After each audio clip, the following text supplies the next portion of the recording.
વાત એક સમજણની। મિત્રો એવું કહેવાય છે કે બે બિલાડીઓ એક ઘરમાં રહેતી હતી। એક દિવસ એક બિલાડીએ જોયું તો નાની બિલાડી આમ ગોળ ગોળ ફર્યા કરતી।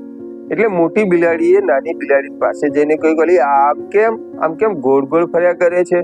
એટલે નાની બિલાડી ઘડીક ઊભી રહીને બોલી કે હમણાં હું એક ગુરુને મળી અને ગુરુને મેં પૂછ્યું કે સુખનો રસ્તો ક્યાં, મને ક્યારે સુખ મળે? તો ગુરુએ મને કહ્યું કે આ તારી પૂંછડી છે ને એ જ્યારે તારા મોઢામાં આવી જાય ને ત્યારે તું સુખી થઈશ। એટલે હું પ્રયત્ન કરું છું મારી પૂંછડીને મારા મોઢા લેવા માટે, એટલે આમ ગોળ ગોળ ફરવાનું થાય છે।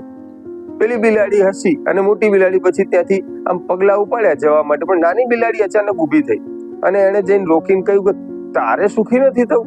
તે ક્યાંય પૂછ્યું નહીં કે સુખી થવા માટે શું કરવું? તો મોટી બિલાડી હસતા હસતા કહ્યું કે મેં એ જ ગુરુ પાસે જઈને પૂછેલું કે મારે સુખી થવું હોય તો શું કરવું? તો એમણે મને આ જ રસ્તો બતાવેલો કે તું ફર અને તારા મોઢામાં પૂંછડી આવી જાય, તારી પૂંછડી આવી જાય એટલે તું સુખી થઈશ। તો કે તું કેમ મારી જેમ ફરતી નથી? મોટી બિલાડીએ કહ્યું કે હું તો બસ ચાલુ છું, પૂંછડી મારી પાછળ પાછળ આવે જ છે ને। એટલે સુખનું પણ એવું છે, બસ ચાલતા રહો, સુખ તમારી પાછળ પાછળ આવશે।